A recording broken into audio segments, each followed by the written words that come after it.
नरा लपेटे अंग, भाग चले सुखदेव मुने, लगे व्यास ऋष संग। पीछे पीछे पुत्रेत तन्मयतया तरभो विनेदुम। जन्म लेते ही 12 वर्ष का बच्चा भागने लगता है। माता के गर्भ से जैसे ही आए, नरा लपेटे हुए अपने शरीर में दौड़ लगाना शुरू कर दिया। नहीं रहूंगा, क्यों?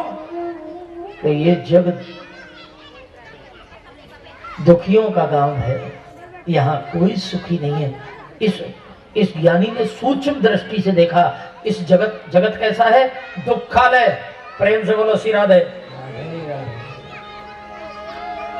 ये दुखालय है, यहाँ सभी दुखी रहते हैं और संग का दोष होता है।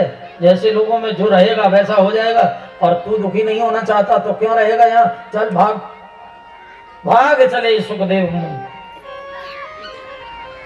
जो जैसे लोगों का संग करता है ना, वैसा ही हो जाता है। इस जगत को थोड़ा सूक्ष्म दृष्टि से देखना। कोई सुखी है? अपने आप में देखो थोड़ा। कोई तन दुखी, कोई मन दुखी, कोई धन बिन रहित उदास, थोड़े थोड़े सब दुखी। सुखी कौन है? सुखी राम के दास। नानक दुखिया सब संसार, जो ही सुखिया तेई राम आधार, अन्यथा तो सब दुखी है। भगवान के चरणों में जिसका आश्रय है केवल वो सुखी है, अन्यथा तो जगत दुखी है। इन दुखमूल संसार को देखकर ज्ञानी सुखदेव जी महाराज नरा लपेटे अंग, भाग चले सुखदेव मुन, लगे व्यास ऋषि। साथ साथ व्यास जी पुत्रेत तन्मयतया तरभो विनेदुम। निर्जन वन था, आगे पुत्र जा रहा था, पीछे मोहांध वेद व्यास। पुत्रेत पुत्र पुत्र, अभी तुम्हें मैंने करीब से देखा नहीं। इतने दिन तक पलक पामड़े बिछाकर तुम्हारे आगमन की प्रतीक्षा करता रहा, और आए तो मुख घुमाकर जा रहे हो। एक बार पुत्र, मेरी श्रवणेंद्रिय आतुर है जिस शब्द को सुनने के लिए, एक बार अपने श्रीमुख से मुझे पिता शब्द से संबोधित करते हुए जाओ। एक बार तुम्हारे मुख से पिता सुनना चाहता हूँ। एक बार। वृक्षों को हंसी आ गई होगी। राधे बोलो। मनुष्य तो था ही नहीं, रास्ते में निर्जन वन था, दोनों तरफ वृक्ष कतार में खड़े थे। वृक्ष, ये वृक्ष हंसने लगे। और वृक्षों ने जब हंसी सुनाई दी वेदव्यास को, तो पलट कर देखा, कौन हंस रहा है? मेरा पुत्र मुझसे दूर हो रहा है, और ये हंसने वाला है कौन? देखा, ये मैं शापित करता हूं, तू है कौन? वृक्षों ने प्रार्थना की। नहीं बाबा, हमें शाप देने की आवश्यकता नहीं, हमें तो तुम्हारी बुद्धि पर हंसी आई। आप तो ज्ञाना बता रहे हैं, और ज्ञानी को भी ऐसा मोह हो जाए। महाराज, बच्चे तो हम भी पैदा करते हैं, प्रेम से बोलना पड़ेगा। श्री राधे। कौन बोल रहा है? ये वृक्ष बोलता है। वृक्ष, ये वृक्ष। बच्चे तो हमारे भी पैदा होते हैं, हमारा बीज कहीं जाता है, जमीन पर गिरता है, जमीन नमी पाती है, अंकुरित होता है, एक दिन वो पल्लवित होकर वृक्ष का रूप धारण करता है। लेकिन वो छोटे वृक्ष से बुढ़ा वृक्ष कभी मिलने जाता है क्या? ज्ञान हो गया, मैं कहाँ खो गया था, लौटकर कुटिया में वापस आ गए, और इन निर्जन वन में जाकर ये परमांश घोर तप करने लगे, तपस्या कर रहे हैं। पिता ने पुकारा, नहीं लौट कर आए, और जब शिष्य पुकारेगा कल की कथा में, तो फिर गंगा के तट पर आएंगे, और वो ज्ञान, जिस ज्ञान के द्वारा पांडु वंश का राजा परीक्षित अधोगति से बचकर सदगति को प्राप्त होगा, हम सबको कृतार्थ करेंगे उस भागवत की कथा से। कल की कथा में लौट कर आएंगे। अभी तो उन्हें तपस्या में रत हो रहे हैं, आइएगा, और आगे चलकर श्रीमद् भागवत की महात्मा की कथा से आपको जोड़े दूं। एक बार बड़े भाव से गोविंद नाम उच्चारण करें मेरे साथ। श्री कृष्ण गोविंद हरे मुरारी, हे नाथ नारायण वासुदेव श्री कृष्ण गोविंद हरे गोविंद हरे मुरारी हे नाथ नारायण वासुदेव श्री कृष्ण गोविंद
नेमिष पीठ पर विराजमान महाज्ञानी सूत जी महाराज से 88,000 ऋषियों को जो संबोधित कर रहे नैमिषारण्य तीर्थ क्षेत्र में आज शौनक आदि ऋषि ने सूत जी महाराज से एक सुंदर प्रश्न कर दिया।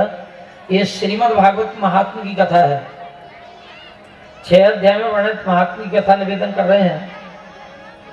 88,000 ऋषि हैं, उनमें प्रधान ऋषि हैं शौनक ऋषि। सूत जी महाराज से 88,000 ऋषियों की तरफ से एक सुंदर प्रश्न किया। बोले महाराज, कलयुग आने को है, कलयुग में जीव आसुरी स्वभाव का हो जाएगा, भक्षाभक्ष खाएगा। ऐसे आसुरी स्वभाव के जीव को तरन तारण के लिए और उसके निस्तारण के लिए ऐसा कोई एक साधन बताएं। पावनम च पावनम, जो पावन करने वाले में भी अत्यधिक पावन करने वाला पवित्र कारक हो, ऐसा एक साधन बताएं जिससे कृष्ण प्राप्ति कर्म, जिससे उसे कृष्ण मिल जाए।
ऋषियों ने सूर्य जी मांगा और महाराज से मांगा कि हमें ऐसा एक साधन बता दीजिए जिससे हमें कृष्ण प्राप्त हो जाए, कृष्ण मिल जाए।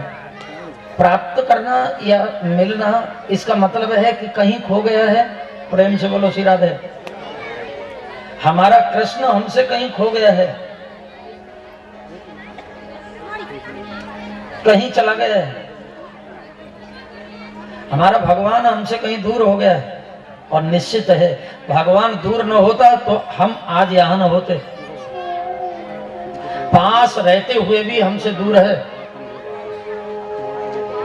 और हमारी बुद्धि में ये चीज उतर जाए कि हमारा भगवान हमारे नजदीक है तो दूर होते हुए भी हमारे पास है, बहुत पास है। आगे चलकर जब कथा आएगी भगवान कृष्ण की, यहाँ लगाओ, यहाँ वृंदावन की एक लीला में माता अपने लाला कान्हा को रस्सी से उसके पेट को बांधेगी। जब भगवान की दामोदर लीला होगी तो माता की रस्सी जो है 2 अंगुल छोटी पड़ जाएगी। प्रेम से बोलो श्री राधे।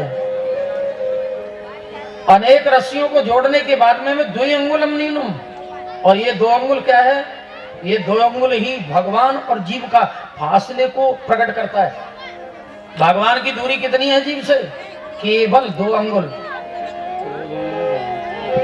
राम नहीं है दूर, अखियां खोल जरा तेरा राम नहीं है दूर, अखियां खोल जरा तेरा राम नहीं है दूर, अखियां खोल जरा तेरा राम नहीं है दूर, अखियां खोल जरा नहीं है दूर, अखियां खोल जरा घनश्याम नहीं है दूर, अखियां खोल जरा तेरा राम नहीं है दूर, अखियां खोल जरा। कैसे खुलेगी ये आंखें? जो मन चाहे हरि दर्शन को, जो मन चाहे हरि दर्शन को, जो मन चाहत हरि दर्शन को, जो मन चाहत हरि दर्शन को, साप कोठरी कर दे मन को, साप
बुढ़ापा आ गया, चलने का समय आ गया।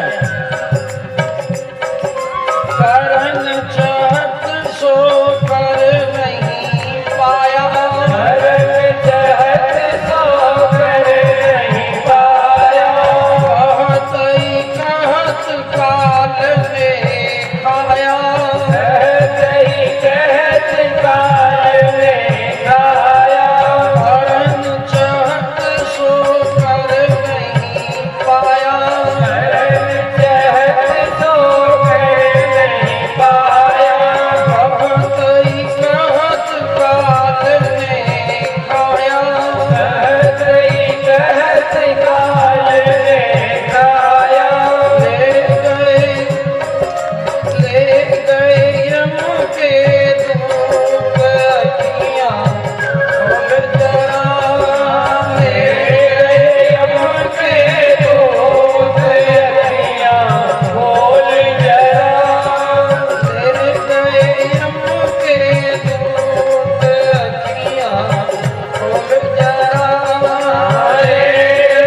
यम के दूत अखियाँ खोल जरा, ले गए यम के दूत अखियाँ खोल जरा। तेरा राम नहीं है दूर अखियाँ खोल जरा,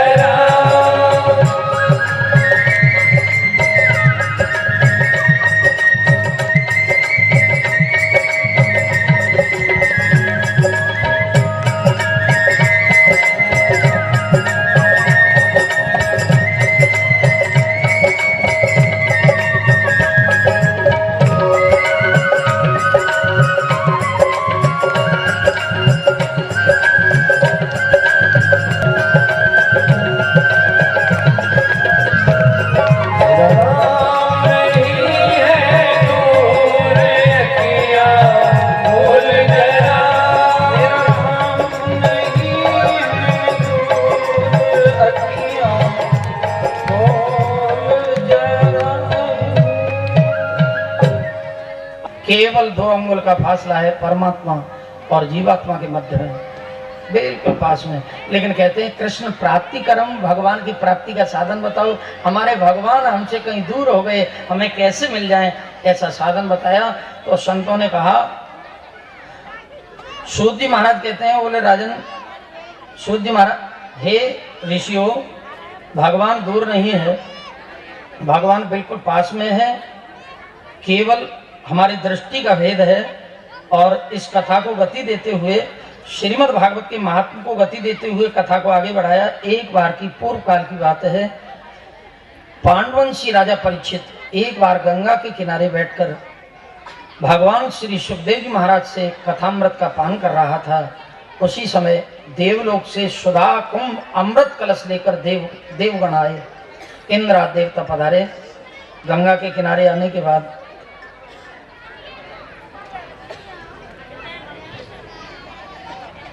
क्या देख रहे हैं, सुखदेव जी महाराज के साथ बैठे हुए ऋषिगण भी मंत्र मुग्ध होकर कथा का पान कर रहे हैं, मानो कोई है ही नहीं गंगा के तट पर। ऐसा नहीं था, यहाँ डेढ़ बैठा है, लेकिन आवाज देख रहे हो अब कहाँ तक आ रही है। कथा का ऐसा माहौल नहीं होता है, बिल्कुल नहीं होता है। कथा में बिल्कुल शांति होती है। देखो, बातचीत नहीं होनी चाहिए है। अगर आप ही बात करोगे तो कथा का एक भी शब्द, और देखो एक बात पता ना, वक्ता कभी भी कथा निवेदन नहीं करता है। वक्ता पर शक्ति होती है श्रोता की। जहां श्रोता अच्छा होता है वहां कथा अच्छी होती है, और जहां श्रोता अच्छा नहीं होता है, पांडाल कितना भी बढ़िया हो और उसमें बैठने वाले, कथा सुनने वाले बढ़िया ना हो, देखो हर जगह श्रोता को ही महान माना है। ते श्रोता वक्ता बड़भागी, श्रोता वक्ता ज्ञान निधि कथा राम के गूढ़। भगवान के चरित्र गूढ़ है, इसमें श्रोता महान है, श्रोता अच्छा होना चाहिए।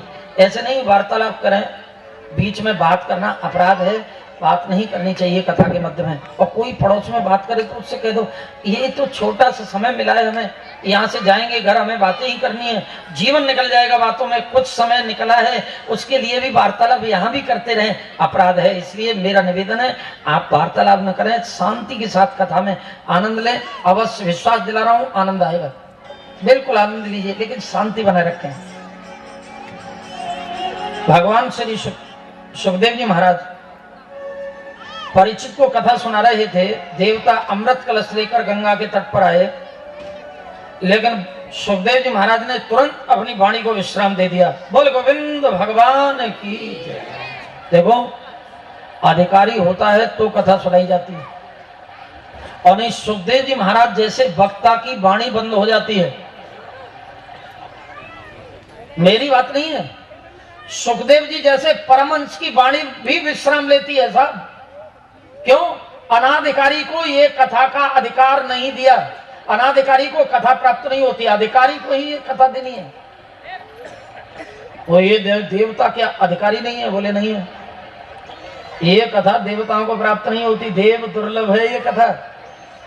देवता भोगों को ऐश्वर्य में रह सकता है, लेकिन भगवान की कथा देवताओं को प्राप्त नहीं होती। बहुत पुण्य कमाना, और पुण्य कमाने के बाद में स्वर्ग की प्राप्ति कर लेना। और कभी मन में ये विचार आए कि स्वर्ग में बैठे हैं यार, वहां तो हमें बहुत सुंदर कथा सुनने को मिलती थी, संतों का सत्संग मिलता था। कोई भैया यहाँ सत्संग हॉल है, कहीं सत्संग मिलता है, यहाँ कथा होती है? तो देवताओं के देवलोक में यही प्रश्न का उत्तर मिलेगा। बोले कि यहाँ कथा नहीं, कथा तो मृत्युलोक में मिलती है।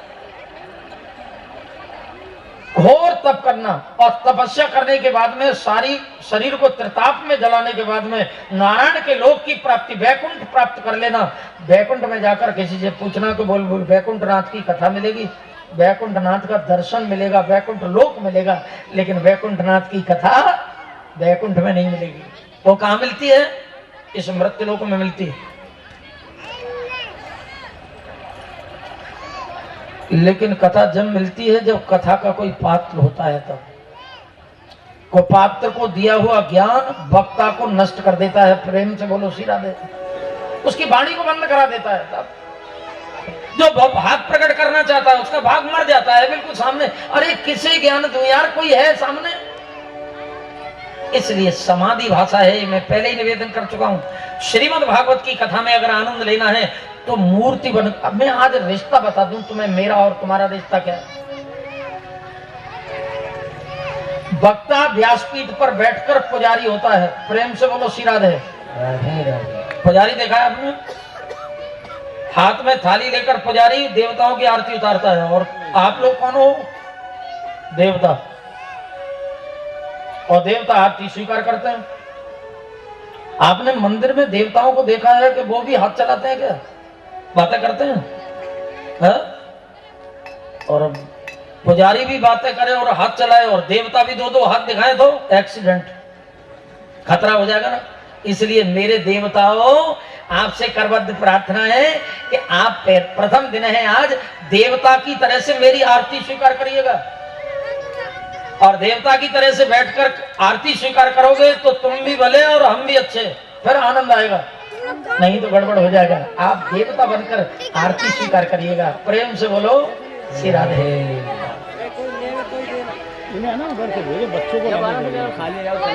अनाधिकारी जानते हुए सुखदेव जी महाराज ने इन देवताओं को अमृत कथा का पान नहीं कराया, न दो, वापस कर दिए देवलोक। देवलोक में जाने के बाद में ब्रह्मा बाबा से देवता जाकर प्रार्थना करने लगे। बोले देखो, परीक्षित को, एक राजा को कथा सुनाई जा रही है और हमें कथा से वंचित कर दिया।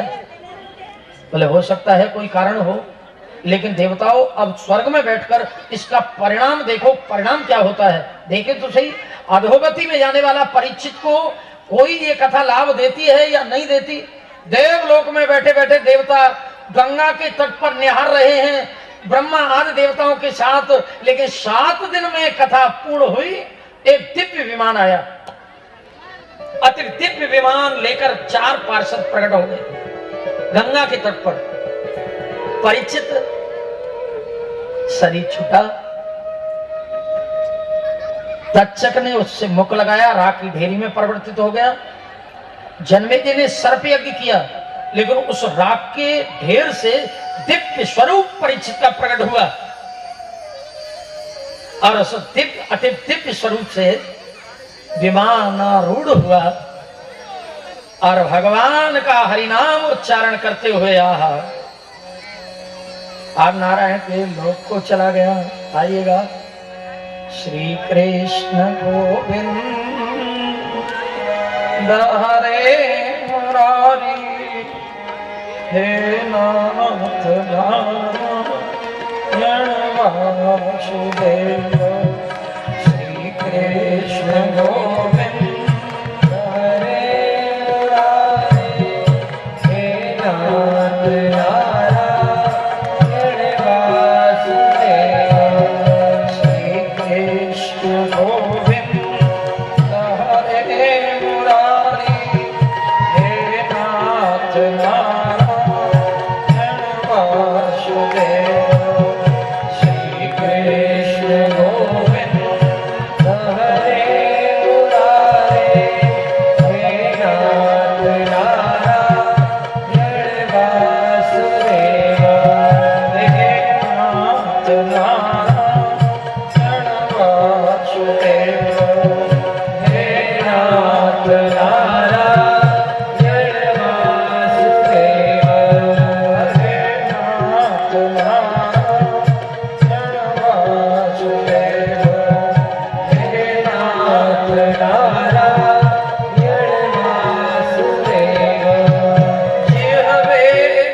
the